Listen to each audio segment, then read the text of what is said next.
Imagine this. A renowned warrior, someone who's carved out their own power against, well, a major kingdom, is about to meet his father again after years. Years of separation, years of independent victories. We're talking about Shivaji Maharaj and his father, Shahaji. Yeah, and this isn't just, a simple family reunion. The air is thick with political tension, deep personal feelings. It's complex. Absolutely. What really amps up the intrigue is Shahaji's own situation, isn't it? Exactly. He was undoubtedly thrilled, bursting with pride even, about Shivaji's successes against the Bijapur Sultanate. That's the court they were sort of defying. Right. But, and this is the key thing, Shahaji himself was serving that same sultanate way down in the Karnatic region and put them both in a really tricky spot. A delicate balancing act, for sure. So for this deep dive today, what we want to do, listener, is really unpack the layers of this father-son meeting. We'll look at the political tightrope they were walking, the pressures on both sides. And also the strength of that family bond that somehow navigated all of it. Precisely. And our guide through this is a biography that really paints a detailed picture of the specific time. Okay, so where do we start? Shahaji hears about Shivaji's wins. What's his immediate reaction? Well, the biography uses the word ecstasy. He was overjoyed, particularly with the victories and the peace treaty that followed with Bijapur. It probably felt like his son was just unstoppable. But it wasn't just pure celebration, was it? There was a layer of caution. Oh, definitely. Very cautious. Their letters back and forth are described as most guarded. Shahaji was incredibly careful, like tiptoeing around any hint that he was involved in Shivaji's affairs. Why such secrecy? Because he knew the Bijapur court. He'd had run-ins before, suspicion about his loyalty. Any link to Shivaji's, rebellion could put his own position, his own plans in the Karnatic in serious jeopardy. Okay, so he's playing it safe, but he still wants to see his son. How does he even get permission to travel back from the Karnatic? Cleverly. He didn't ask to visit Shivaji directly. Instead, he requested leave, citing religious reasons. He needed to visit important shrines, perform rituals, that sort of thing. A pilgrimage. Ah, the pilgrimage excuse. Did Bijapur buy it? Well, he also used his influence at court, but yes, they granted leave. But, and this is important, it came with strings attached. Big ones. I bet. What did Bijapur want in return?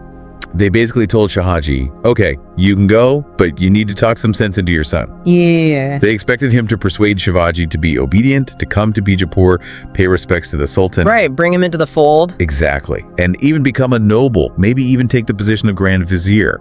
They dangle that possibility. The Grand Viziership? Wow, that's a serious offer. But what if Shivaji said no? Was there a threat? Oh yes, a very clear warning.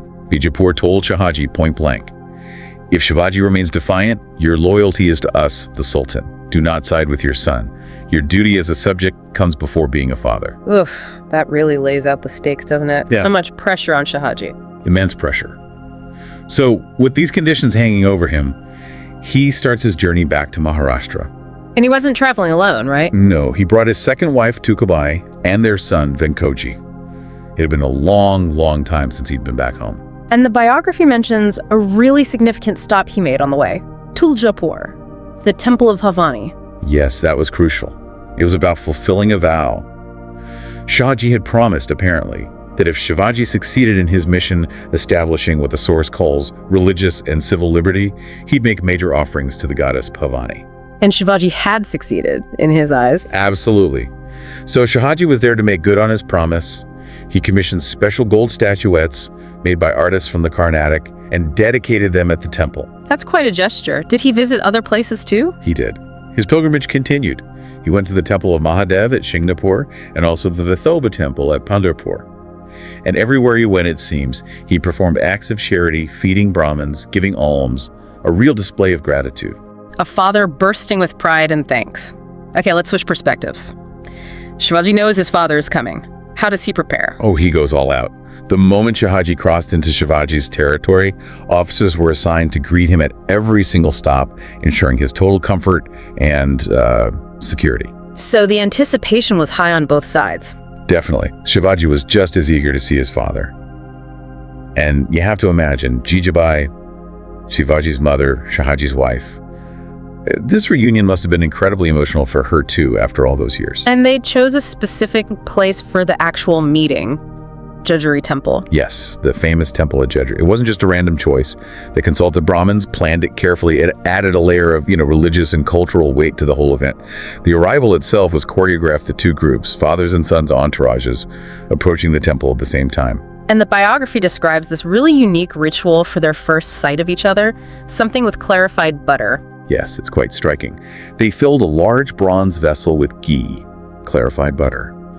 And the family members who had been separated, Shahaji, Jijabai, Shivaji, and Shivaji's two wives, Saibai and Soyrabai, they all looked at each other's reflections in the ghee simultaneously. Wow. As their first glimpse after years. Exactly. A silent, symbolic reunion reflected on that surface before they, actually met face to face.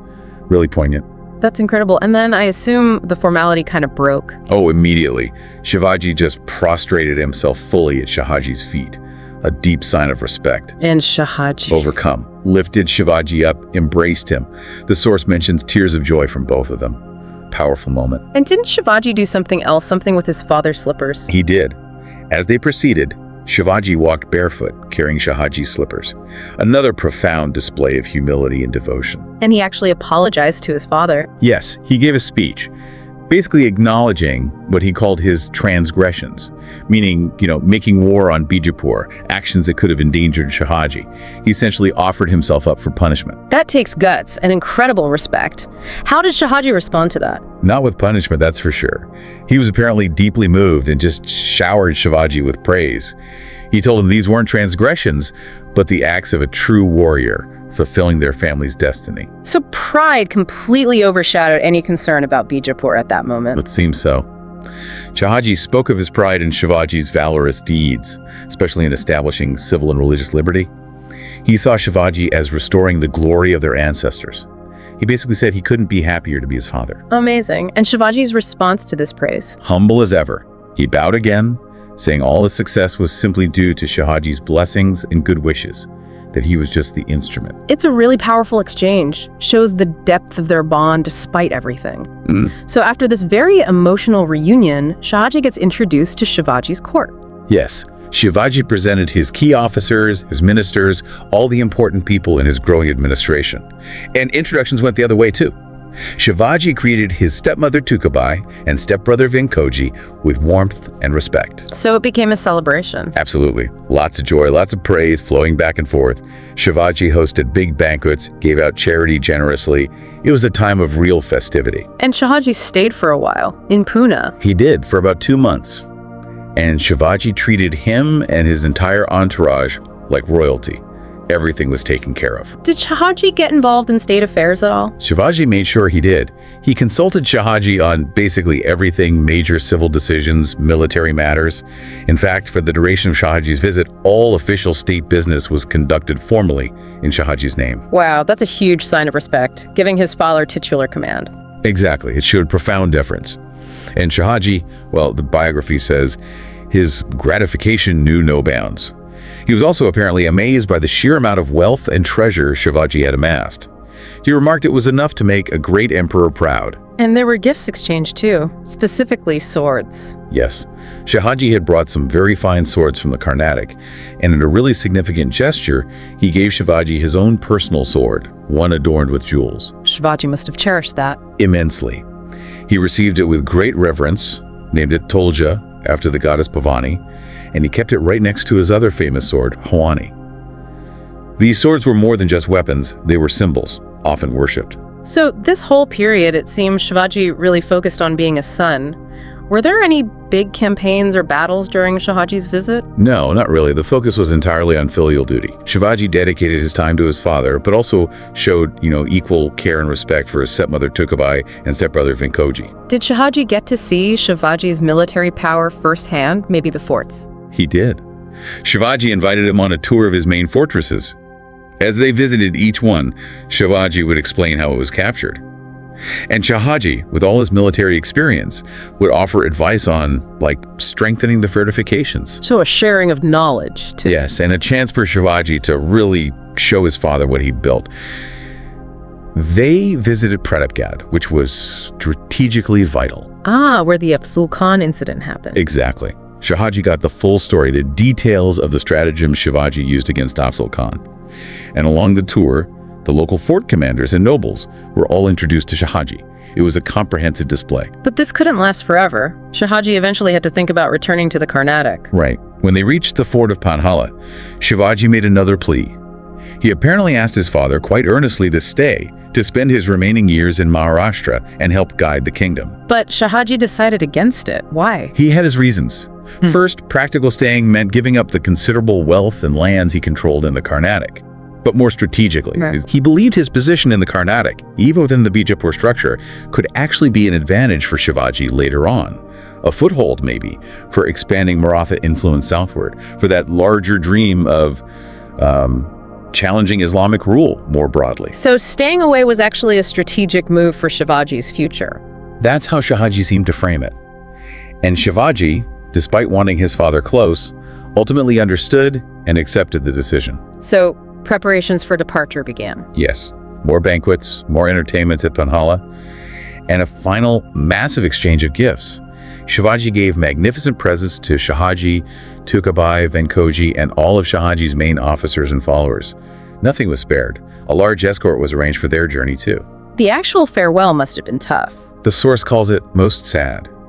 Shivaji was clearly worried about his father, who was getting older, returning to the, unpredictable service of Bijapur.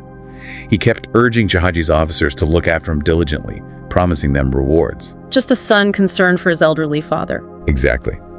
Despite understanding the strategy, the emotion of the moment, the parting really hit him hard. And there's that tradition, isn't there, about Shivaji making a promise regarding Bijapur. Yes, the tradition holds that Shivaji promised his father he wouldn't wage any more war against Bijapur as long as Shahaji was alive.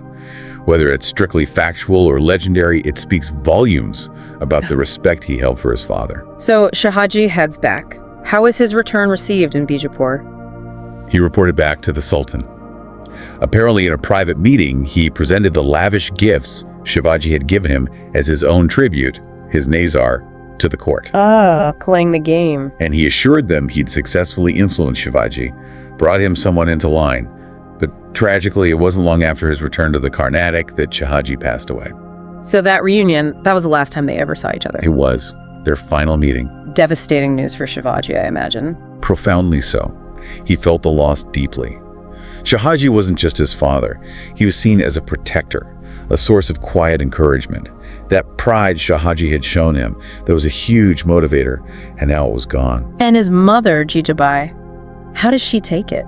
Her grief was described as inconsolable.